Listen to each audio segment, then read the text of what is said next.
Selamat datang kembali dalam seri manajemen bisnis internasional. Pada video kali ini kita akan membahas tentang metode pembayaran ekspor.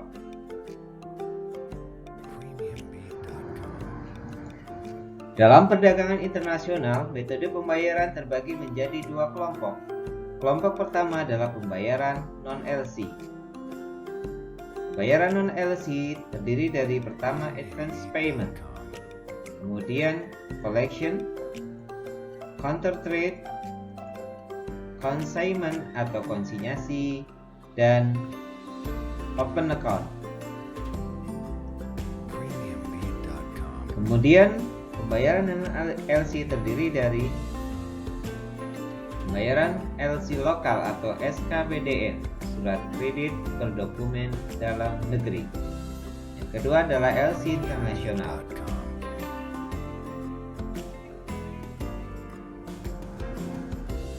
Sistem pembayaran non-LC terdiri dari advance payment, open account, consignment, documentary collection, counter. Kita mulai dengan sistem pembayaran di muka atau advance payment. Dimulai dengan sales contract antara eksportir dengan importir. Kemudian importir melakukan pembayaran kepada eksportir melalui bank devisa atau transfer langsung. Pembayaran bisa dilakukan untuk keseluruhan nilai barang atau full payment ataupun sebagian atau partial payment. Eksportir kemudian mengirimkan barang melalui perusahaan ekspedisi dan mendapatkan dokumen pengiriman.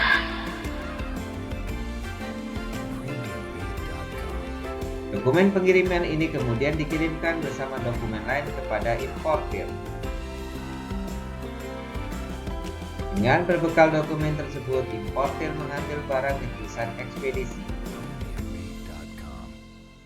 Advance payment menguntungkan di sisi eksportir atau penjual, karena dia menerima pembayaran terlebih dahulu sebelum mengirimkan barang.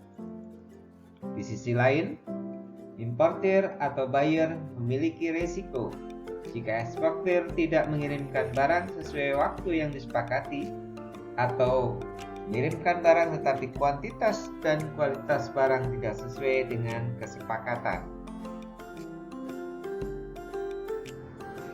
Sistem pembayaran kedua adalah open account. Pada sistem ini, eksportir dan importir melakukan kontrak jual beli. Kemudian eksportir melakukan pengiriman melalui ekspedisi. Ekspedisi atau forwarder kemudian mengeluarkan dokumen pemuatan atas pengiriman tersebut. Dokumen ini kemudian dikirim oleh eksportir kepada importir. Dengan berbekal dokumen tersebut, importir melakukan pengambilan barang di ekspedisi. Kemudian, importir melakukan pembayaran kepada eksportir. Pada jenis pembayaran ini, importir diuntungkan karena penerima barang terlebih dahulu, baru kemudian melakukan pembayaran. Eksportir menanggung risiko importir tidak membayar sesuai dengan kesepakatan. Metode pembayaran berikutnya adalah consignment atau konsinyasi atau titip jual. Eksportir dan importir membuat sales contract. Eksportir mengirimkan barang melalui ekspedisi, kemudian mengirimkan dokumen pengiriman pada importir. Importir melakukan penjualan kepada pembeli akhir dengan atau tanpa mengambil barang di ekspedisi terlebih dahulu. Setelah pembeli akhir membayar ke importir dan menerima barang, importir meneruskan pembayaran ke eksportir. Collection. Pada sistem ini, setelah eksportir dan importir membuat sales contract, eksportir mengirimkan barang melalui ekspedisi. Dokumen pengiriman kemudian diserahkan kepada pihak bank devisa sebagai perantara. Dokumen tersebut kemudian diteruskan ke bank korespondensi.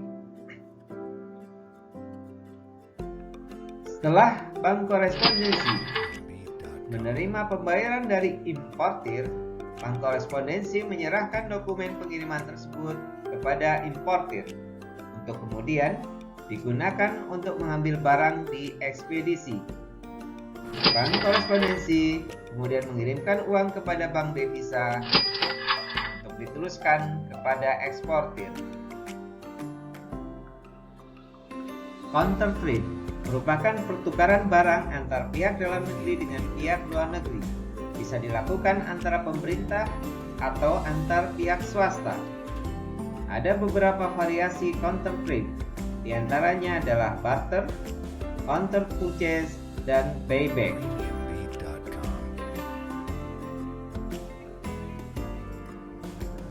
Selanjutnya, kita bahas tentang sistem pembayaran menggunakan LC.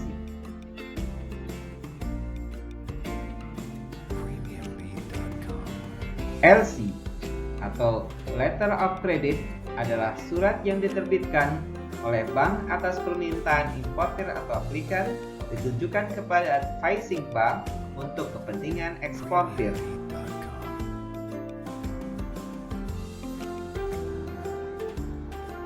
Mekanisme LC adalah sebagai berikut. Eksportir dan importir melakukan kontrak jual beli, kemudian importir mengajukan permohonan LC ke bank di negaranya.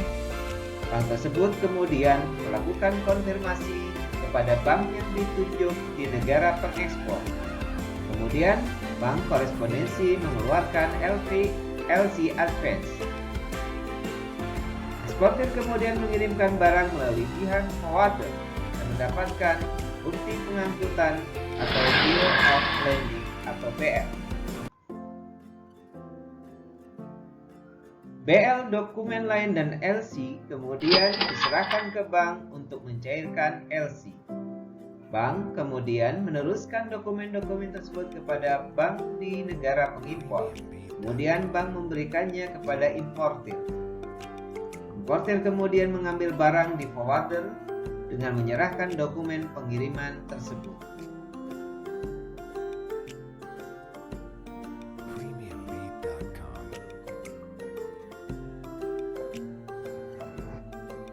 Jenis-jenis LC berdasarkan sifatnya dibagi menjadi dua, yaitu irrevocable LC, yaitu LC yang tidak bisa dirubah atau dibatalkan oleh pihak manapun. Kedua adalah revocable LC, yaitu LC yang bisa dirubah kapan saja. Pemerintah Indonesia melarang Bank Devisa Indonesia mengeluarkan jenis LC ini. Menurut pembayaran atau pencairannya, LC dibagi menjadi dua. Pertama adalah LC trade clause, yaitu LC yang bisa diuangkan atau dicairkan segera setelah diterima tanpa menyertakan dokumen pengiriman sehingga dapat dicairkan meskipun belum mengirim barang.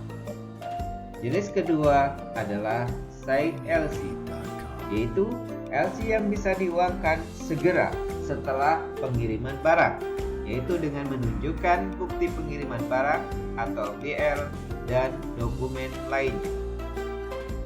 Jenis LC ketiga adalah unsigned LC, yaitu LC di mana penjual akan menerima pembayaran pada waktu yang telah ditentukan sesuai jangka waktu yang disyaratkan dalam LC. Jangka waktu pembayaran dihitung dari tanggal pengiriman barang. Sekian, terima kasih. Sampai jumpa di video berikutnya.